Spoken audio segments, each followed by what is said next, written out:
Ariana Grande, everyone hates her right now because she said that if she could have dinner with anyone, she would want to have it with the serial killer Jeffrey Dahmer. To be fair, she said this when she was younger. Not to be fair, she said it to her young fans at the time. Nessa, I think this is very, very weird.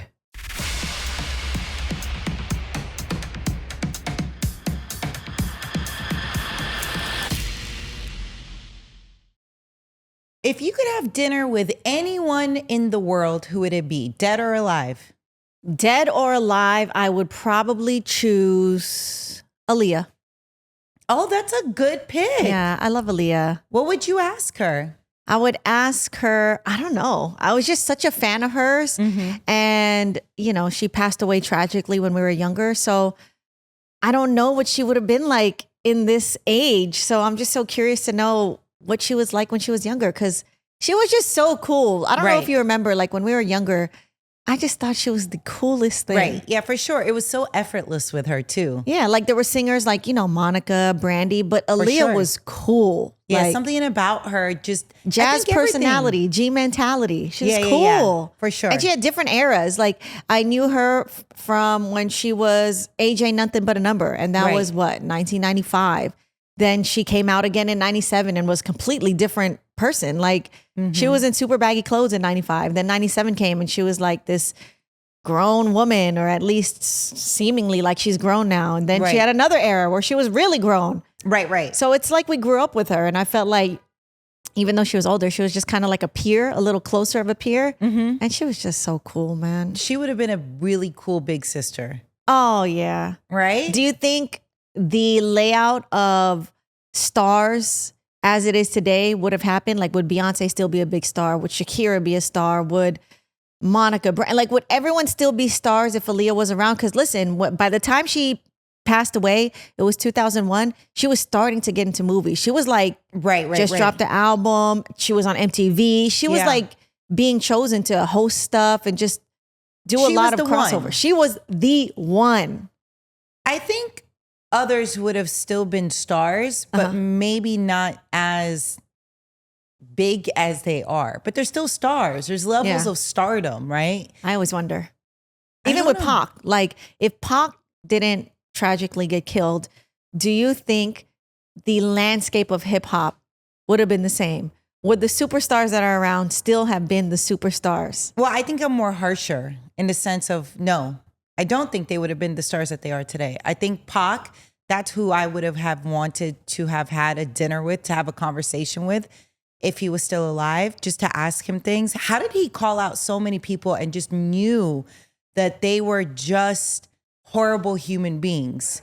How did he know? And when you think of Pac, you know how young he was during that time? Yeah. Early 20s. Yeah. I think people forget how young Pac was, how young Big was when everything unfolded and they both were tragically killed. Yeah. And you know what's so wild, Nessa? So it's really funny that we bring up Pac because just yesterday I was on Twitter, right? And then this video came on my feed and it was when Tupac was on A Different World with Jada Pinkett Smith. And we all know Jada Pinkett Smith, Tupac, they knew each other before the fame. Right. They were friends. They were like friends. Yeah. Jada made that very clear. They weren't romantically involved with each other when they knew each other. But not acquaintances. Like they were homies, right? Yeah. So anyway, I watched this clip and I see them acting together on A Different World. And he's like her ex-boyfriend that she left from back home and now she's in college. But it was just so wild to me. I wonder in that moment, while they were filming A Different World, if they were like, dude, we used to be back in Baltimore grabbing a soda, kids, not even a care in the world. And here we are filming a TV show in our trajectory of our career. Tupac is Tupac. Right. He's a rapper at this time. He's huge. He's huge. Right. And Jada's acting like... Both very successful. You kind of have, like, you have people that you grew up with that you are friends with that have become successful as well, right? No, not like that. But I mean, not to that level. And yours is different because you were around the dog pound when you were younger in high school. Yes, yeah. Well, but they were already the dog pound established. Right. They were already, big. Because Corrupt, part of the dog pound, his younger brother Roscoe went to a high school nearby, and you know, just having the same friends group. Right. So, well, I guess technically I knew Roscoe before his big hit songs from back in the day. Yeah. And then seeing him blow up, obviously, Right. and have that run during that time, that was a big deal. Right. And that was long before I got on the radio. Right. That was high school. That was long before any of this. So I did see it in that way, and I was really proud of him. I'm still proud of him. Yeah.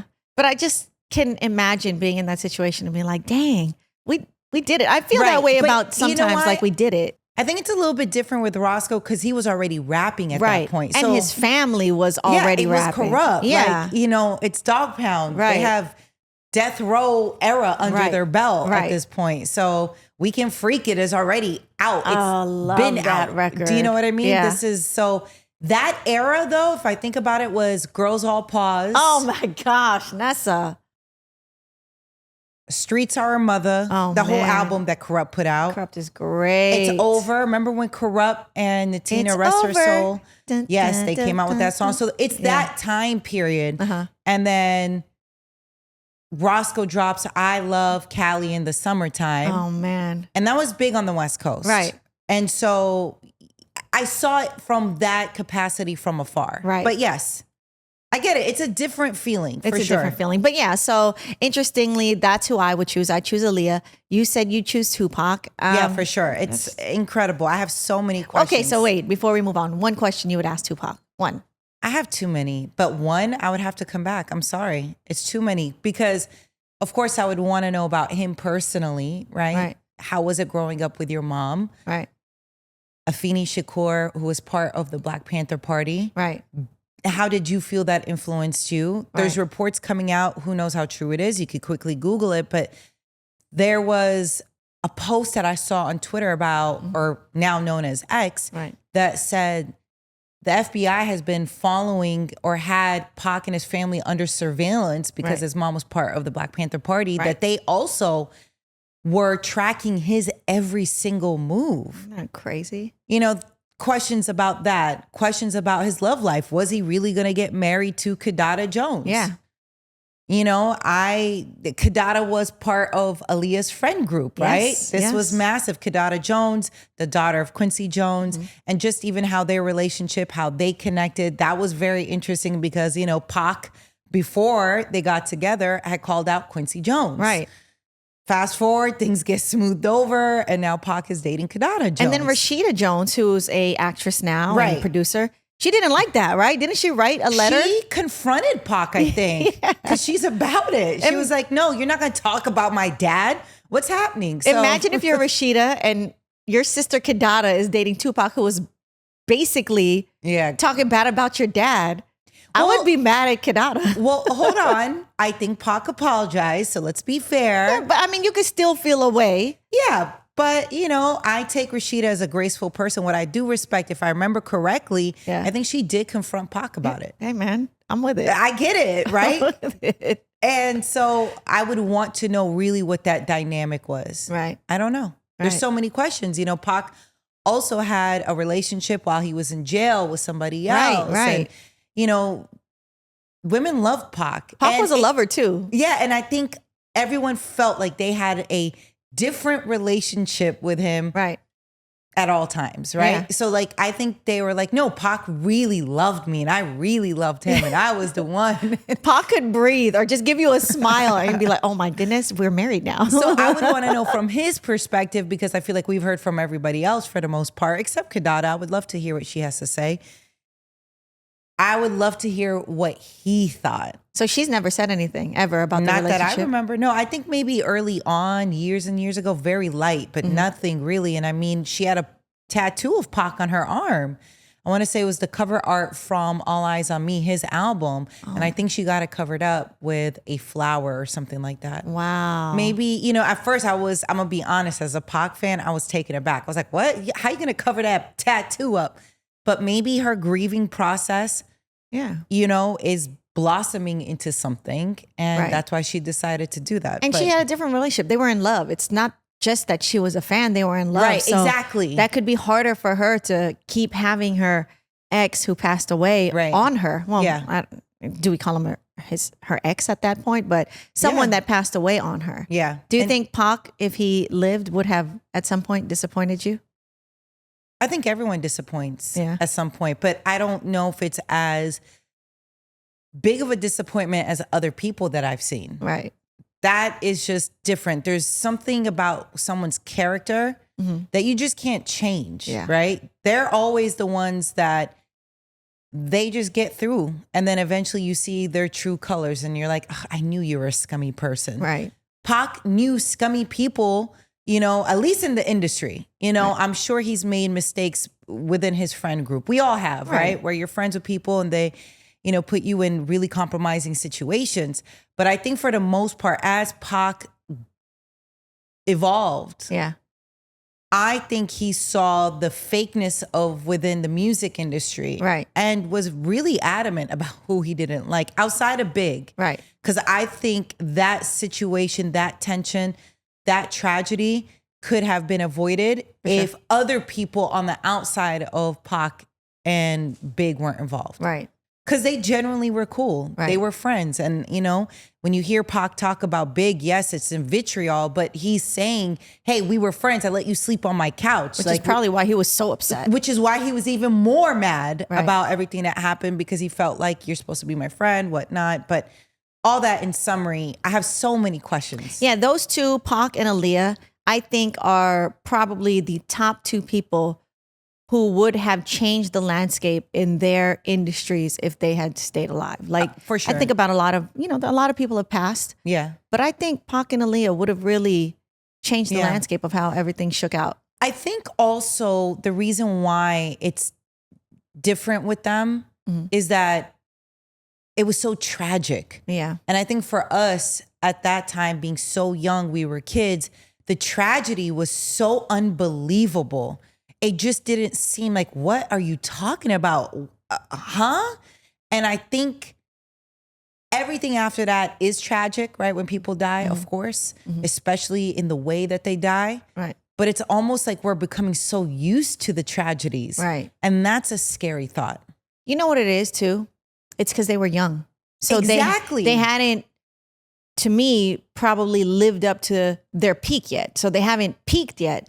So the fact that they hadn't peaked, like Kobe passing away was tragic. Right. Oh, but he was already had finished his career. Right. Still doing other things, won an Oscar. He was still going. Right. However, he already did so much. Right. Pac and Aaliyah were, how old was Aaliyah? 22 and Pac was 25. Let me confirm. Yeah, right when it happened. I think he just celebrated his 25th birthday in June, and then he got killed in September. Yeah, so he was 25 and Aaliyah was 22. Oh my gosh, they were so young. It's so heartbreaking. So heartbreaking. So yes, that's what we would do. Right. Okay, so that's who we would want to have a conversation with. Did you notice that we did not say a family member or anything because we can care less? So bad. Like, I don't want to find out about my grandma and her, like, nothing. How she felt coming back to America. Like, I don't want to know that. No, we're very superficial. Yes, that's what that is. Ariana Grande, pop singer, said some really interesting things. She said she wanted to have dinner with the serial killer Jeffrey Dahmer when she was younger. Okay, so I want to make sure I put this in full context. Now, we remember Jeffrey Dahmer. He murdered 17 men and boys before being arrested in 1991. And then he died in prison 3 years later. Right. And Ariana Grande shared this whole story while she was having a conversation on a pod called Pod Crushed. So she was sharing this story of her in her younger days being obsessed with serial killers. Now, mind you, the host of this podcast plays the character Joe on the show You on Netflix, which is about a serial killer. Right. A serial killer with a conscience. Apparently. Right. So Ariana goes on to talk about this story in her life when she was younger, having a Q&A with her young fans. And at that time, they had asked her who she would want to have dinner with. And Ariana asked the parents in the room if she could be honest and share her real answer, to where the parents said yes. So they consented to the truth. And that is when Ariana Grande tells the fans, tells everyone in the room that she would have loved to have dinner with Jeffrey Dahmer. And that she had a lot of questions for him. And obviously she would want a third party there if she was going to have this meeting with him. You know, you got to watch the full clip. Yeah. Because, you know, she's really explaining what was going on during that time, how the parents obviously getting mortified, scared. They don't know what to say to their kid. They're like, we'll explain that later to you, you know, little whoever. So she shares this story. Obviously, you know, it's about to make headlines, and it did. And here we are talking about it. I'm speechless. I actually don't know how I think about Ariana now. Like, I think this is really, really weird to me. Of course, it's not what we would do, right? We would not waste the one opportunity to have a dinner with anyone, dead or alive, in this universe on a serial killer, right? He wouldn't be on my list at all. Okay, Like, you give me a on list our of list. 500 people. He's Okay. not on my list. Any But- serial killer. Like, I have no affinity toward finding out what's on the mind of someone who wants to kill multiple people. I'm not into that. Like, I Right. don't want to know. Well, for you and I, we have no interest in talking to a serial killer, right? Yeah. I do think Ariana Grande is actually representing a lot of people who don't want to be honest and say that. She's being transparent. And you know why? Why? That show on Netflix about Jeffrey Dahmer wouldn't have done the numbers that it did if people weren't interested. You're right. You're right. People wouldn't be fascinated with that story if they didn't want to learn more about this person for whatever reason. The interest, the curiosity exists. Right. Now, Ariana Grande is probably like a lot of other people in this world who are interested in serial killers. Yeah, Nessa, a lot of people are fascinated with what goes through the mind of evil leaders and dictators. There's so many documentaries that do well on them, just like, you know, the Jeffrey Dahmer one you said was on Netflix. So I think Ariana Grande is just being transparent. I don't agree. I don't think it's necessarily appropriate for a room full of children. Right. I would say, hey, no, even if you got the parents' consent. But she too was very young, right? Yeah. So Nessa, she said this was during her time on Sam and Cat, which was a Nickelodeon show for kids.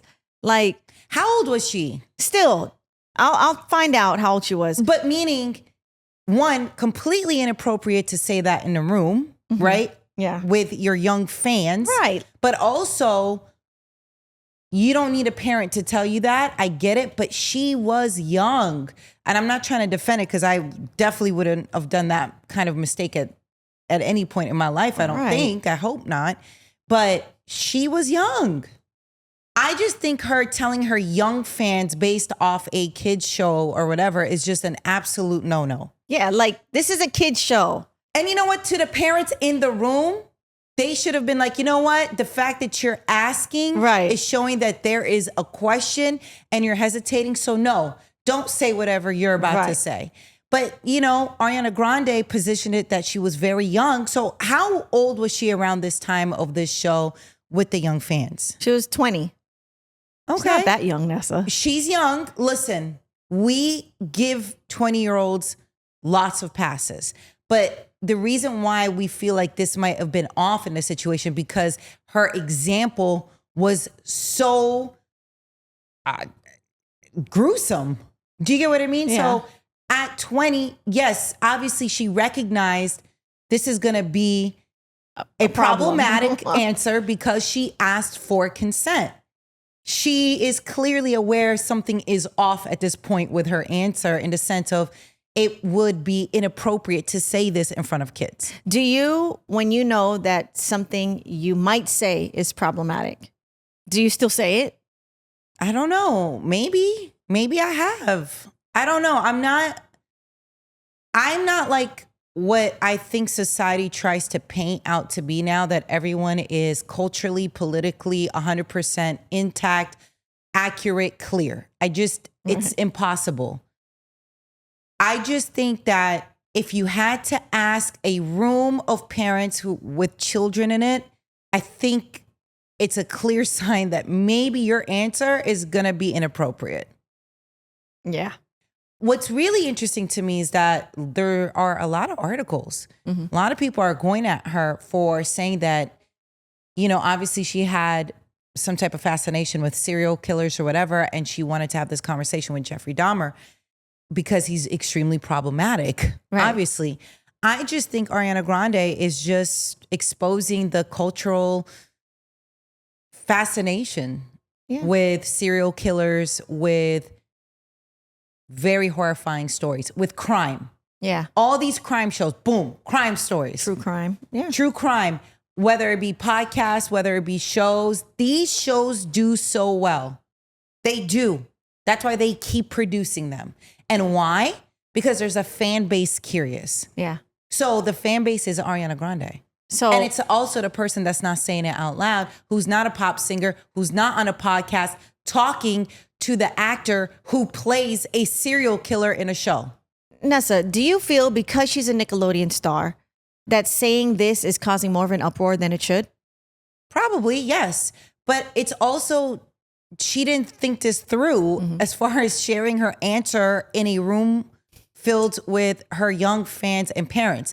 That, to me, is the most problematic part of the story. Right. Her wanting to learn more about serial killers is just like what other fans of true crime and serial killers do. It's not for me. I wouldn't do it. I don't know what's going on with you.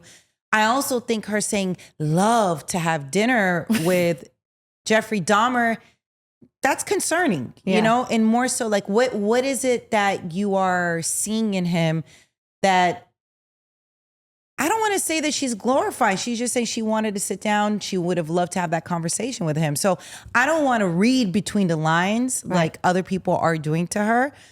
But I would hope that the reasons that she would want to have a conversation is to understand what was going on in his life or whatever that caused him to be this horrible person. I don't know. I don't know if that's her approach. So if you were her parents, Ariana Grande's parents, after she made this statement, would you have any questions for her? Would you what would you say to her? Where did we mess up at? What happened? How can we have a conversation? And what did you mean by your answer? Right. Well, before I assumed we all messed up at this point, I would reverse it. I would say, what did you mean when you said that if you could have a dinner with somebody, that you would sit down with a serial killer? Why? Let's unpack this. Let's be, more evolved as parents, and let's understand what is the root of this whole thing, because it is concerning. I'd be terrified if my child said this. I'd be mortified, to be honest. I'd be like, what is happening? You're actually making me walk back my initial sentiment. You're right. True crime is a big industry. People want to hear and rehash and, watch these movies, stories, documentaries about these people. You're right. Jeffrey Dahmer, the Netflix show, did so well. So is it really that concerning? I was like, yo, that's weird. Look, I still think it's weird she said it in that setting to her young fans with correct. Parents in the room. Right. I also think she did not, if this is how she feels, I don't want to speak for her. I don't want to speak for her on behalf of trying to explain what she meant or not. I think she did a poor job of maybe connecting the dots of what she was talking about. Or maybe it's how this clip is going viral and how it's being presented that is also problematic. So we can unpack it. For example, what if she did correlate it? I did not watch the full clip. Katrina, I don't know if you got the full clip. Not. I don't know if she's talking about this in a way, connecting it to the conversation with the host of this show who plays the character on this show that's about a serial killer, right? So maybe she thought sharing this story was a way of connecting to the host. I don't know. If she thought this would bring conversation in the room, I don't know, right? What I do know is what she said. And I think her knowing that something could be brought up as a red flag, that's why she asked the parents. That's like, come on, right? That's your clear sign. You know what? Let me not say that answer, right? Her not fully explaining what kind of questions, why does she want to sit down and have this conversation, this dinner with this serial killer? I think we need to know, and you and I could possibly be doing a very poor job explaining this story without knowing the full context of what she said, right? Because context, it does matter. Yeah. I know we are in a clickbaity world. I know it's a headline. On the surface, when you see her say that, it's bad. It's problematic. But I'm just saying, if she's a fan of true crime and that whole wing of storyline, like millions of others, she's just the one to say it. And she's a pop star who was also a young star in her career. So I'm